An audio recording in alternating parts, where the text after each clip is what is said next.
जीऊ फिर से एआई को इग्नोर करती है और अपनी गन निकालकर फायर करती है। सारे लड़के डर जाते हैं और जीऊ से माफ़ी मांगने लगते हैं। जीऊ कहती है, मेरी आंखों में जो लेंस लगा है तुम सबके चेहरे उसमें रिकॉर्ड हो चुके हैं और अभी पूरी पुलिस फोर्स आ सकती है तुम लोगों को पकड़ने के लिए। लड़के कहते हैं, हम तो यहाँ रोज़ रात को सिर्फ पार्टी करने आते हैं।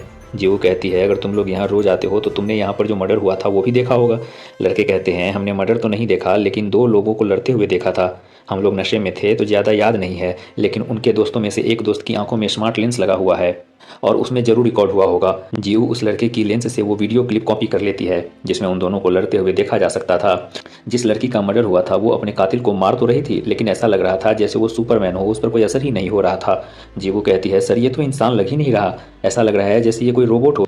जीऊ कहती है, उसे शक है फूड कंपनी पर जिसमें वो लड़की काम करती थी। जीऊ कहती है, विक्टिम के ऑटोप्सी रिपोर्ट में कोई ज़्यादा चोट के तो निशान है नहीं, लेकिन वीडियो के हिसाब से विक्टिम को काफ़ी ज़्यादा चोट होनी चाहिए। जीऊ कहती है, चीफ क्या आप मिलिट्री फाइल्स को एक्सेस कर सकते हैं? चीफ मना कर देता है लेकिन एआई कहता है, मैं कर सकता हूँ। जीऊ को पहली बार एआई पर थोड़ा भरोसा होता है। एआई रात को जीऊ को एक जगह ले जाता है और वहाँ गड्ढा करने के लिए कहता है। जीऊ कहती है, हमें मिलिट्री फाइल्स का एक्सेस चाहिए, ना कि किसी को दफनाना है। एआई समझाता है कि मिलिट्री डेटा का सर्वर यहीं ज़मीन के नीचे है। जीऊ खुदाई करके थक जाती है और एआई से कहती है, जाओ मेरे लिए एक जूस ले आओ। एआई कहता है, मैं जरूर ले आता लेकिन मैं तो बस एक होलोग्राम हूँ। फिर जल्द ही जीऊ मिलिट्री सर्वर लाइन तक पहुँच जाती है। वो उस सर्वर लाइन में एक बग डालती है, अपने एआई को उससे कनेक्ट करती है। फिर उसके डेटा से पता चलता है कि सारे एआई के पेटेंट राइट्स शिवोर्ड नाम की कंपनी के पास है। वो एक ह्यूमनॉइड रोबोट्स के प्रोजेक्ट पर काम कर रहे हैं, जैसे इंसान को रोबोट बनाना जिससे इंसान की इंटेलिजेंस और स्ट्रेंथ कई गुना तक बढ़ाई जा सकती है। अभी तक कंपनी ने 2 इंसानों को ह्यूमनॉइड रोबोट में कन्वर्ट किया है।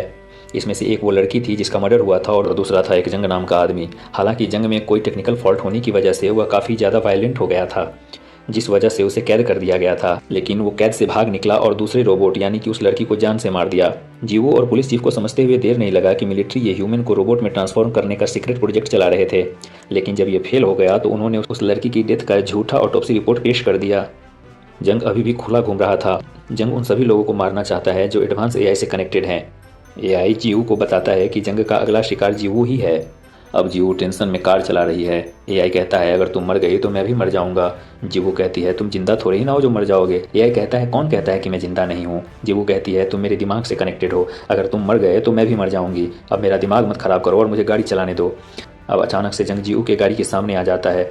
जीवू गाड़ी रोक देती है। एआई कहता है, ये जंग है और तुम्हें मारने आया है, जल्दी से इसके ऊपर से गाड़ी चला दो और निकलो यहाँ से। जीवू भी ऐसा ही करती है, लेकिन जंग उसकी गाड़ी के बोनट पर कूद कर चढ़ जाता है और गाड़ी का विंडशील्ड तोड़ने लगता है। जीवू का बैलेंस थोड़ा बिगड़ता है लेकिन जंग मजबूती से गाड़ी को पकड़े हुए होता है। एआई गाड़ी ड्राइव करना चाहता है लेकिन जीवू उसे गाड़ी चलाने नहीं देती। जंग कार का शीशा तोड़कर अंदर आने की कोशिश करता है। जीवू कोई और रास्ता ना देखकर डरते हुए गाड़ी का कंट्रोल एआई को दे देती है।